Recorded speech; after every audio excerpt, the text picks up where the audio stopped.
Ramallah Saturday, Palestinian leaders say they will recommend halting the latest round of direct peace talks unless Israel reinstates its partial freeze on the construction of new settlements.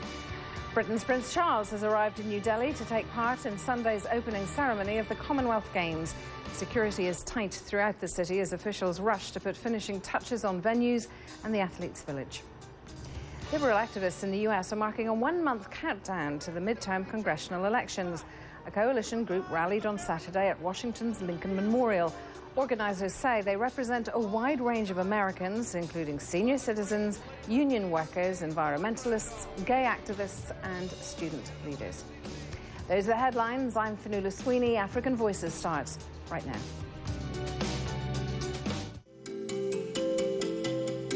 African Voices, sponsored by Glow. Rule your world. Glow.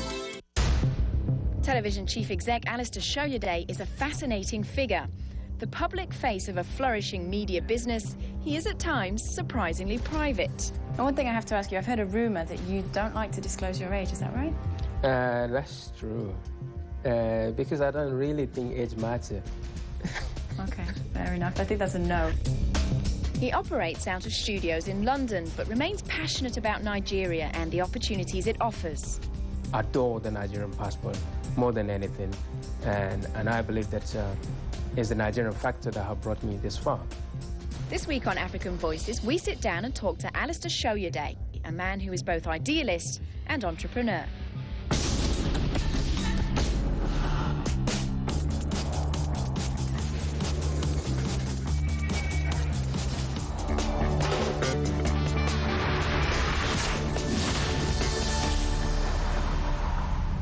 Okay, Alistair, let's start at the very beginning. Tell us what made you start Ben TV.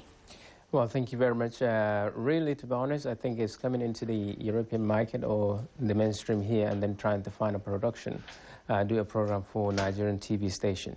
And so in my research, looking around, couldn't find a black TV station where I can go and ask them for programs. And I thought, well, maybe there's opportunity here to go into television. No background already in there. And I thought, okay, well, if I set up a production house, I'll be able to produce a program and then supply it to Nigerian TV station. And from there, basically, that's how the whole idea of Ben Television came about. The network actually started in 2002, in August. That's right. How have things changed since then? Well, I would say in terms of the brand, it has gone a long way in the sense that the station is now in the minds of more African Caribbean community and including ethnic community about Ben Television. But apart from that, the challenges are still more or less the same from day one till today, in the sense that you're trying to expand and there are opportunities that are not coming forward because you need to find people who believe in the role of the media in the black community, most of Africa, that doesn't seem to have good representation. So the challenges are still there. Obviously, throughout all the years, you pick up a lot of experience, don't you? Do you think your vision has changed? Has it morphed in that time? Not really, because the main focus is still on the African community and the African Caribbean community in the United Kingdom. And the focus is more or less to create an awareness that it's not everything negative that you keep hearing that is right and within the community. And in so doing, then the vision is more or less to continue to rebrand what people don't understand about Africa, don't understand more or less maybe about Nigeria, which is the largest black nation in the world. And through our own services, we'll be able to begin to change the perception. So the vision is still there to say, let's create an awareness, let's create a platform that people understand the black and the African Caribbean community. So we still have a long way to go. Did you have an awful lot of experience already in the media to know how to deal with all of that? I would say all my experience really in the media industry is gained on hand as the journey progresses. Because I didn't come from a television background. In fact, I didn't come from a media background. If you want to tie me, you classify me to be somebody like a farmer, because that's what I study. And apart from that, then you classify me as somebody who deals in sport management, representing footballers as a former footballer myself. So really, I'm a farmer who moved into television. Yes, all my knowledge right now is working with the team, with my staff, and I have become fully aware of the challenges in the industry. I have been invited to many other places to speak on the role of the media and the challenges media houses face, most of from the African continent. So really, I think it's a valuable experience gained not just by study. I have come across to appreciate the knowledge and the skill that I'm gaining on a daily basis. And of course, I would say I'm a hands-on. I work with all the team all the time, from camera production to editorial. The only thing really I don't do is editing. You talked about the stations that have come and gone because they've not been successful. There are other stations out there now that are doing pretty well, like Vox Africa. How do you deal with that competition? To be honest, I never saw them as competitors. Never. The only thing I see them doing is supplementing the awareness of black content to the United Kingdom and to Europe. Bear in mind that we are the first, so no matter how you want to talk about black media or talk about media, you definitely talk about Ben Television as the first ethnic TV station in the United Kingdom. And of course, as you mentioned, those kind of a TV station, surely enough, I believe that they have the capital, and that's why they are where they are. But nevertheless, when it comes to content that really matters to the African community in the United Kingdom, I think we give more variety to the viewers. So because when the viewers want to know what really happened, how can they improve their level of participation within the United Kingdom, we give them that information. What do they need to do in terms of education? We give them that information. So when it comes to things that really affect the people on a personal level, Ben Television will still be the number one. When it comes to maybe stuff like movies and musical videos, we are not strong in that. And that's why we're talking about even turning the station into more talk show, where it will become more interactive, giving the viewers more opportunity to share their views and opinion. It seems like you feel like you've managed to fulfill a lot of the goals that you had when you set out. Just how successful do you think you are? Well, for me, really, okay, I grew up in the northern part of Nigeria, which is kind of where sometimes people say humility is very important. Success for me is to make sure that we are still broadcasting, we are still representing the community that we are out here to work for. And success to me is not about what you have in terms of financial outlay, but it's in the impact you create in people's mind. And I will believe that based on that, yes, we are in this successful, I'm in this successful because we've changed the life of many people. Financial success is always a bonus though, isn't it? Do you feel like that Ben TV is on the path towards that? I definitely believe so. I believe so. I think after coming for about 8 years working in the industry, and the name is well recognized, established, I think the next thing really is to count on the financial success and profit for potential partners and even for ourselves, for the sweat that we have put down on the ground for the last 8 years plus. So surely enough, it will be a bonus, without any doubt. I think anybody going into any industry, be it media, sport, you're there to succeed and you're there to improve the level of your understanding in that industry. I believe nobody will go into any industry just to stay at the same level. And so surely enough, we're counting on that. And as we begin to look inward into Africa as a continent, then we can believe to see that the financial gain will begin to emerge without any doubt, yeah. As well as running his own TV channel, Soyode also finds time to present his own show. In You Decide, he talks to some of Africa's most influential characters. As we say in Nigeria, good people, great nation. After the break, Soyode reveals a little of what he enjoys out of office hours. I do watch a lot of sport, and I actually participate in sport activities, well, like a five-a-side football.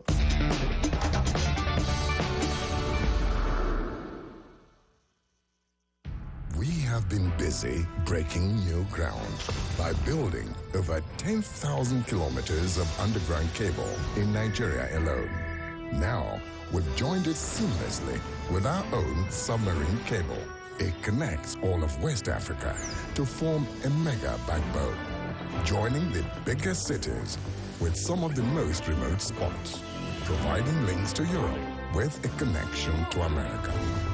To form an international electronic superhighway, it will bring clearer, cleaner lines and less expensive internet to your office, your home, and your school, giving access to e-learning, telemedicine, teleconferencing, and much more. It all adds up to one thing. No one gives you more for less than Glow. What energy source has the power to change our lives? A natural resource that is boundless and universal. For more than 50 years, Sharp has been powering solar solutions with innovative research and development, creating less pollution and lowering our electricity bills, providing power where it is needed most, and even helping cities offset their carbon output. Sharp Solar. The sun is the answer. Sharp.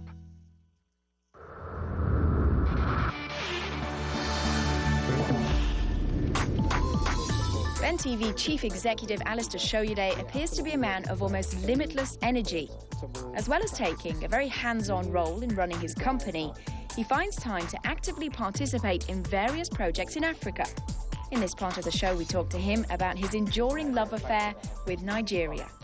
Tell us a bit more about you. How long have you been in the UK? What made you come here? Purposely, I came as a sport person, as somebody who wanted to continue my football career and coming into United Kingdom to pursue and become a top professional footballer. I think the chill and the weather didn't allow me to concentrate. And so with that, I decided to pack my bag and find another alternative things to do. And it wasn't easy, of course, changing from hot, humid condition into here. And I decided, okay, well, maybe I need to do other things. So I decided to move into telecom and doing mobile phones in the early days before everybody started selling mobile phones right now. And slowly then, as I said, when I then went on holiday to Nigeria, and I thought, okay, well, there's definitely a lot of good Nigerians who are doing wonderful things, even though we've been reading and hearing stories about bad Nigerians who are bringing dispute and disregard to the nation. So if we begin to show the good Nigerians who are doing something wonderful where they are, hopefully that will begin to change not just the perception about Nigeria, but the global perception on an understanding of Nigerians. As you realize, I think in every nation, there are always bad people. So it doesn't make any difference between Nigeria and any other place. And with that, basically, I then decided to move into television. And of course, at that time, it definitely looked like a big, tall dream, unachievable, no background, no experience, and of course, no money to set up a TV station. But as we say, the rest is history. Because Ben has entered the market, and we have changed quite a lot of perception, not just about Nigeria, but about Africa, about black people in the United Kingdom. And with that as well, we have brought in other non-African who are British-wide into the studio talking about issues. Through what we're doing, we've met the Queen, we met the Prime Minister, and what more do you want to achieve? I think with that, surely, we can say what we're doing is being recognized, and more so, especially because we are reducing the impact of the negative perception about our continent and people. You mentioned meeting the Queen, which is something that not many of us will ever get to experience. What was that like? To be honest, I think when we got the invitation, or rather when I had the invitation, it's like, wow, will she really be there, or you just go into the Buckingham Palace and will we see her? Yes, or will we shake her hand, or that kind of thing. So it was really nice. To be there and walking through the palace, and I thought, yeah, here am I, something good here. And I met her, shook the Queen's hand, shook Prince Philip's hand, spoke to her, and Prince Philip asked me, what do I do? I told him television. What type of TV station? And I mentioned is Ben Television is like the mainstream TV station, apart from the difference is that we cater for the African Caribbean community. We do sport, we do talk show, we do news, we do more or less everything a major TV station does, but only for the African Caribbean community, and which we thought is very impressive. You talk about your love of Nigeria. I can see you're wearing your Nigerian flag there. How much do you miss home? Do you still think of it as home? Definitely, to me, Nigeria is home. It's more home to me than here. The reason why is in Nigeria, you definitely find people who come to you without a phone call, without booking an appointment. Here, you can't go to your neighbor's house without telling them I'm coming. You can't go to a friend's house without them knowing that you're coming, because in fact, they'll probably not be at home. But in Nigeria, surely enough, people will come. There's a lot of hospitable situation that people come in and greet you. So with that, it's something you can only get at home. Of course, if you enjoy your dishes, you can get the best at home as well. So Nigeria, to me, is the best place that anybody should be. And in terms of business opportunity, if you really know what business you are in, Nigeria, again, give you the best opportunity, to be honest, unless if you're lazy. Sometimes it's not about knowing people. It's really working on the right path of the road and having the right mentality to work. You're obviously very proud of the culture there. How much are you able to maintain the Nigerian culture living here in London? Once in a while, you come across cultural events, There's quite a lot of actually activities here to do with Nigeria in United Kingdom. You'd be so surprised sometimes, especially myself when I'm watching the station as well, seeing a lot of events coming up, and I'm wondering, wow, is that in London with this number of Nigerians, with all the national are there? And you say, yeah, it is in London, because you can see the building. So a lot of them do happen here. You're obviously a very busy man, aren't you, with your fingers in so many different pies. What do you actually do when you want to relax? Is there such a thing in your life? I think I would say there is, because all work without the play. Yes, I do watch a lot of sport, and I actually participate in sport activities, well, like a five-a-side football games, which I normally do every Thursday night when I'm around. And I do jog. I have a good slim body, so I'm able to run around. And so when you look at that, yes, I do. And of course, on the other days, I used to go and watch games, football, across the country, as I used to manage players, so we can drive around and do things. And on a normal basis as well, of course, I think I probably do a lot of reading to do with finding business people. What are they doing? Watching business programs as well. They see what ideas are there that the so-called investors are not trying to buy, and then you wonder, so, oh, if you're not going to invest, if I have the money, I will call the inventors, or I will call the entrepreneurs to see how we can partake and be partners. And of course, I have a book coming out as well on business. Business is not emotional. You're a married man as well, though, and a father of three. How different is the man that we've met as the CEO of the company to the husband, to the dad? Well, I'm grateful that my children quite understood what I'm doing, and so we mix it together. But again, when I get home, I never talk about the aspect of the business, especially the television. We concentrate and do what we have to do. As fathers, if it is homework that need to be checked, I contribute in that. And if it is taking them out to school or their own leisure activities, then I try as much as possible to participate. But I'm lucky enough as well that my partner, my wife, help in quite a lot of things that I'm not able to participate. So we try to live the business in the office, and when you get home, as much as possible to be a father and a partner to your wife, yeah. I assume that your kids were born here in the UK. How Nigerian do they feel? Well, to be honest, my children believe that their father never saw anything wrong in Nigeria.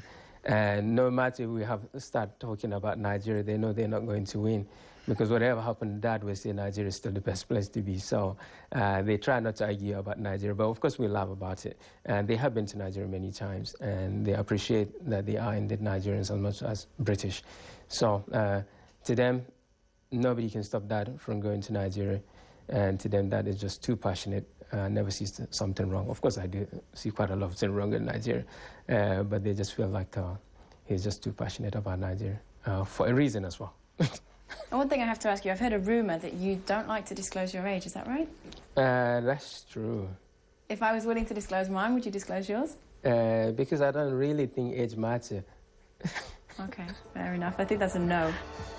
Coming up, Soyode tells us about his role in trying to rebrand Nigeria. When people are corrupt or people are doing something negative, we need to challenge it. So the rebranding basically is telling you that what is wrong is wrong. What do we do to begin to change? But change begins with you.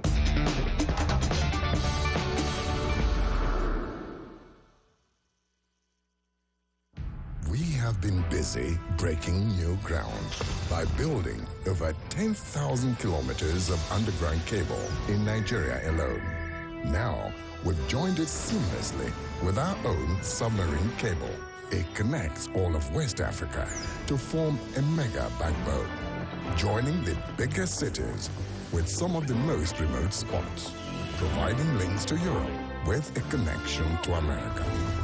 To form an international electronic superhighway, it will bring clearer, cleaner lines and less expensive internet to your office, your home, and your school, giving access to e-learning, telemedicine, teleconferencing, and much more.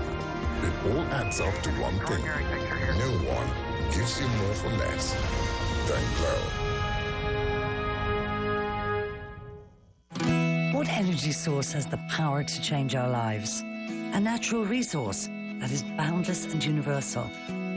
For more than 50 years, Sharp has been powering solar solutions with innovative research and development, creating less pollution and lowering our electricity bills, providing power where it is needed most, and even helping cities offset their carbon output. Sharp Solar. The sun is the answer. Sharp.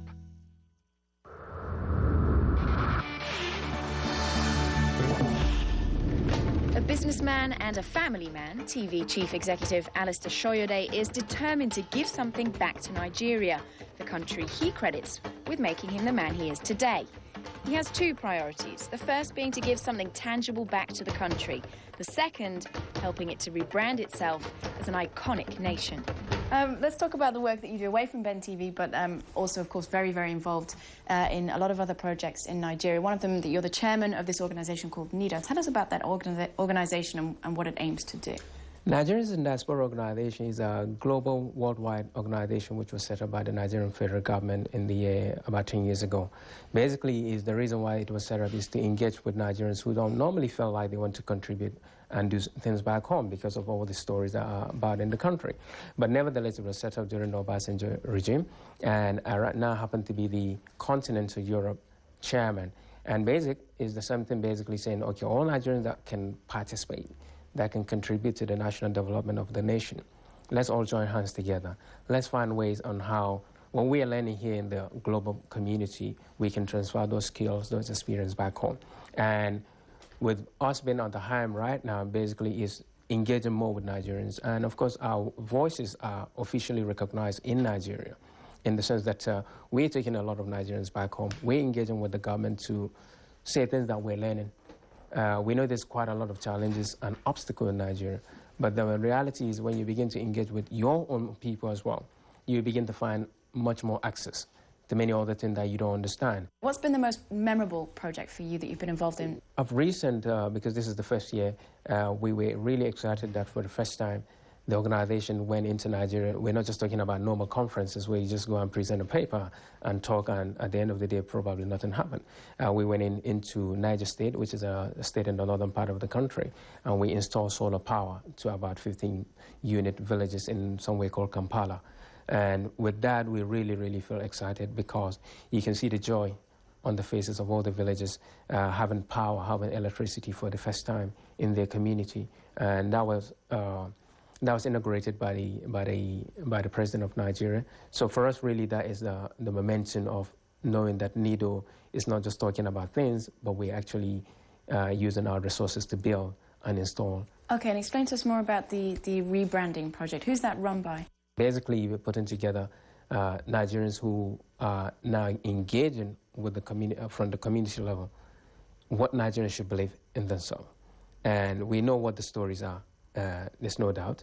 But if Nigerians as a nation and the civilians as people begin to say, well, enough is enough of what we have been hearing, enough is enough of what we have been seeing. We're talking about the negative stereotypes. Negative story, not just from the international community, because let's be realistic, some of the stories seem to be true.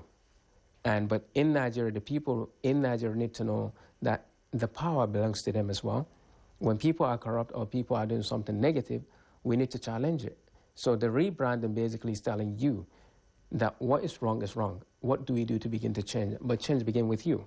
If you begin to change that you had enough of all the obstacles that you're facing, then we believe the community will begin to grow and the number will begin to grow. And that's the reason why the rebranding was set up. And I guess right now it's going around the state in Nigeria, from primary school, secondary school, and engaging the government to participate in rebranding. But again, if it is not actively pursued, then it will just be another water under the bridge. But we hope that it's been pursued. Have you seen any progress made? Progress has been made in the sense that people are talking about rebranding. People, especially because the biggest problem in Nigeria, I think, is all down to the electoral, because people are voting in the wrong people, the wrong leaders. Now, with the rebranding and the song that we're now singing, saying actually, one man, one vote is very important. And hopefully, people will be able to elect the right leaders for the right position, rather than just you call it and go. And so the rebranding is really challenging people to say, no, guys, we can do it. And indeed Nigerians as electoral and civilians can really change the nation. So the rebranding is taking effect. Maybe we just need to do more in terms of pushing it more onto the grassroots so that people really know that the power belongs to them. Listening to you talk, it's really hard to decide whether you're an entrepreneur or an idealist. Which would you class yourself as? I'll probably say, in a normal situation, I'm an entrepreneur. But to be realistic, I'm an idealist in the sense that what cannot be done cannot be done. And when you have the resources, I believe that then you should be able to achieve much more better than where you are. So in terms of creativity, to know what kind of business that you want to do, yes, I've spoken to quite a lot of people. I've mentored quite a lot of people through my own personal experience. There's no need to be able to dreams that cannot be achieved. And again, in a daily situation, I think everybody has a dream. It just depends on, is it achievable? If it's not achievable, then don't dream that. So in being idealistic in what I do, yes, as a Nigerian, full-blooded Nigerian, which I'm really excited about because I adore the Nigerian passport more than anything. And I believe that it's the Nigerian factor that have brought me this far because hard work is very important. No matter what the situation is, if you're hardworking, I believe you will succeed. So in terms of entrepreneur, yes, I have work. I have interest in other businesses right now, from telecom to domestic products to healthcare product.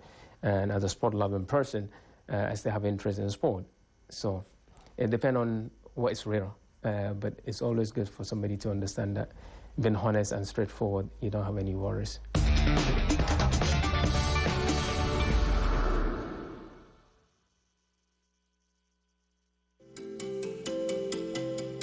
African Voices, sponsored by Glow.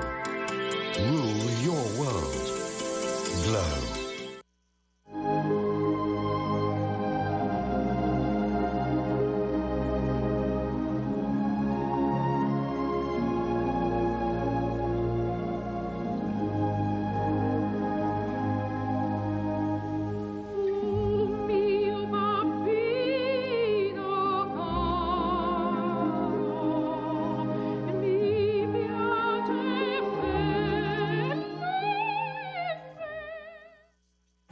What energy source has the power to change our lives? A natural resource that is boundless and universal.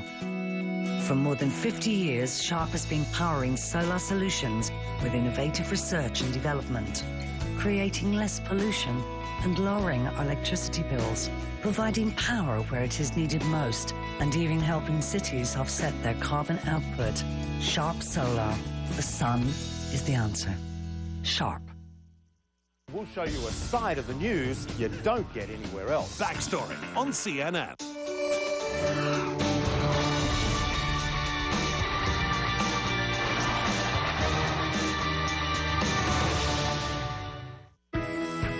Scan your scrapbooks, find your photo albums, and help CNN iReport build a timeline of the events the world has shared in the last 30 years.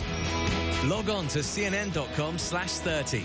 Upload your photos, your videos, your memories. From the unforgettable to the unthinkable, triumphs and tragedies, CNN was there.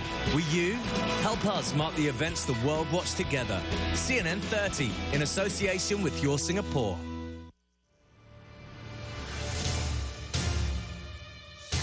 Okay, I'm feeling very confident. I need a crash course. Good to see you. Hello, good to see you. Yeah? Okay. Good decision. Okay. Vioces. Do you agree with that? No. No? Are you serious? CNN's monthly tennis show, Open Court, tonight only on CNN. In association with Longines. Go beyond borders. Hii ni CNN.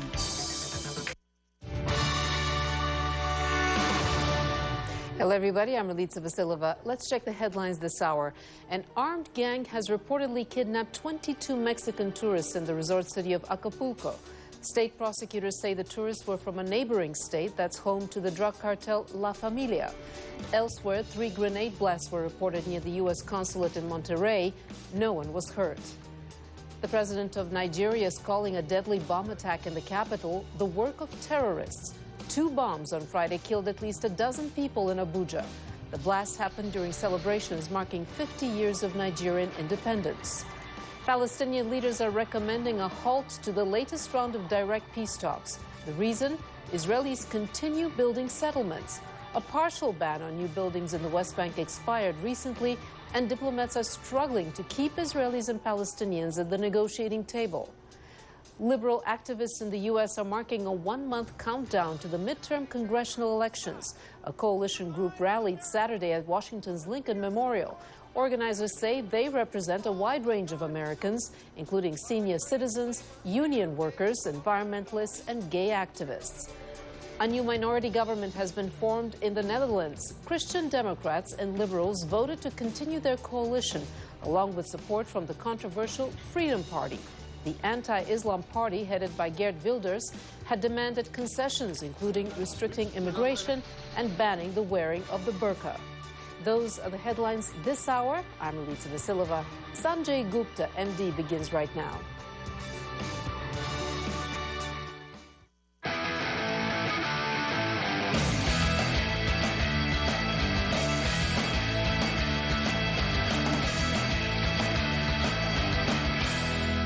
Parkinson's, it's like you're crossing the road and you get stuck in the middle. And you know the bus is coming, and you can't get out of the way. So you can kind of freak out and you can kind of go, that bus is going to hit me at some point, even though you don't know how fast or how big. Welcome to a special edition of SGMD.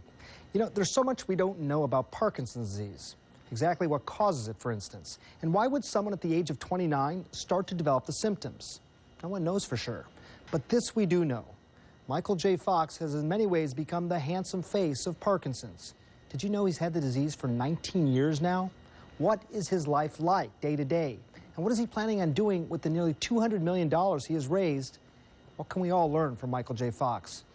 He doesn't do a lot of long interviews because he gets so tired. But today, he had a lot to say. People, when I said I was going to be interviewing you, people were asking me, how's he doing? And I don't want to belabor that, but I'm just, I mean, you're doing okay. Yeah, what I was going to say was that I refer to Parkinson's and the effect it's had on my life as a gift.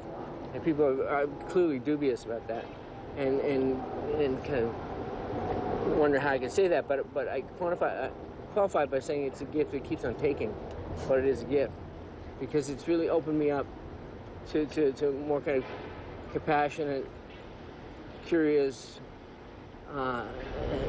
risk-taking person, and give me a kind of I wouldn't call the foundation my magnus opus, but it's definitely the most important thing I've ever done and will probably do in my life.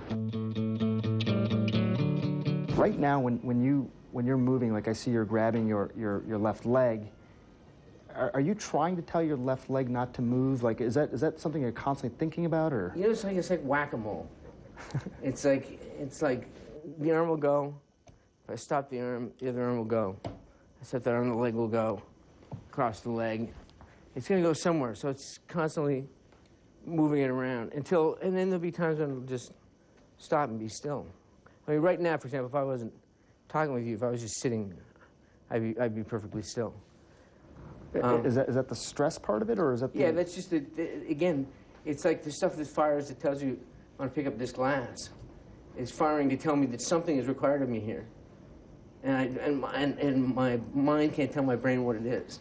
When you wake up in the morning, is there a certain routine you have to go through? I mean, do you take your med at a certain time then, or do you feel a certain way, or how do you... Well, it changes, but for the most part, when I wake up, I have a feature called dystonia, which is a rigidity, a cramping, and with me, it affects my feet. So, strangely enough, the first sound my wife often hears in the morning is me clumping across the floor because I keep a hard pair of shoes right next to the bed, and I wake up and I put them on, and immediately the stiffness of the shoe kind of forces the feet to behave. And then I wait, probably about half an hour, 45 minutes before I might take half a pill just to get me started, but I might wait a couple hours before, depending on what my day requires of me, before I really kick in. But things like, even, tending to yourself, brushing your hair, brushing your teeth, well, those sorts of things. I sometimes have the equivalent of an electric toothbrush without the necessity of a battery or a charger. I just... Put your hand in the... Yeah, put my hand in and let it go. Yeah, I mean, but all that stuff, again, you just... I'm just used to it. I'm just used to it. Any of us have whatever we face in our lives, you know, we find ways to deal and move forward. If we don't, it doesn't matter what you have, the result is going to be the same. You're not going to go forward, you're going to stagnate. Let's take a look at how this all started. Every morning, as long as I remember, I wake up in the morning, I got somewhere to go, I got something to do. You know, what am I going to do tomorrow when the alarm goes off? It's hard to believe it's been more than a decade since Michael J. Fox left the soundstage of his hit TV series Spin City in a final curtain call. Fox had first publicly disclosed his Parkinson's diagnosis 2 years prior. The long hours on set were catching up with him, exacerbating the symptoms of his disease. The stress of doing the show is kind of an X factor. It's going to be interesting to see that removed from the scenario and see what effect that has. Fox's decision to step away from the cameras was a dramatic change for a man who practically grew up on screen, launching his television career in the early 70s in his native Canada. Small film roles led Fox to Hollywood, and soon America came to know him as the young Republican, Alex P. Keaton, on the popular sitcom Family Ties. Selfishness saved my life. I knew it'd come in handy. At its peak, Family Ties drew in a third of American households every week. Fox's work on the series won him 3 Emmy Awards and a Golden Globe.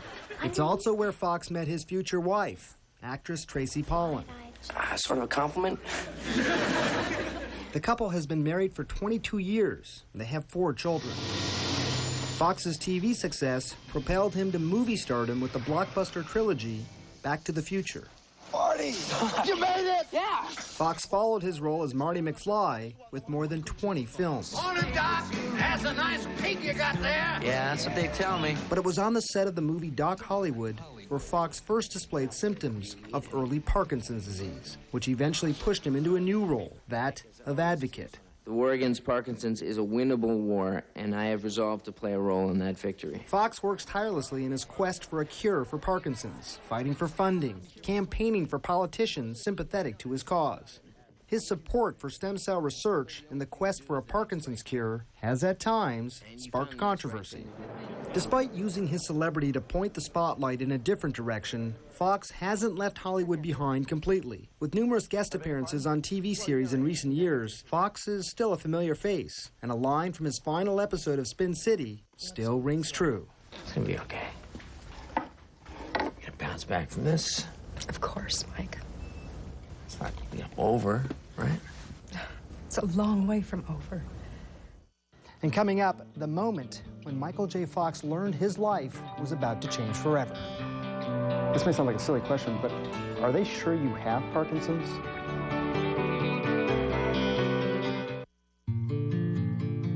It starts with you, in transforming yourself to transform the world, in expanding your horizons and noticing that everything is interrelated.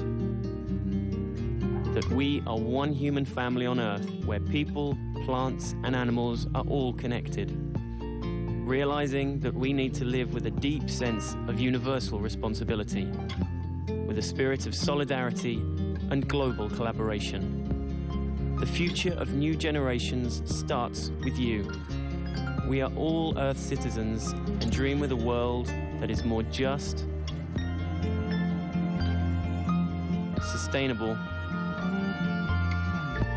and peaceful, where we can all live happy in peace and harmony. Earth Charter. It starts with one. The green adventure is on. Up on rooftops. Deep inside forests. Across busy cities. Go with CNN on a worldwide eco-journey. Innovative people, creative ideas, and how you can live green. For the best, the boldest, and the brightest. Eco Solutions. Monday, only on CNN. In association with Suzlon. This may sound like a silly question, but Are they sure you have Parkinson's? I mean, yes, to an extent, but Parkinson's is this umbrella. I mean, Parkinsonism. I mean, in many ways, I have textbook Parkinson's. In other ways, I have the idiosyncrasy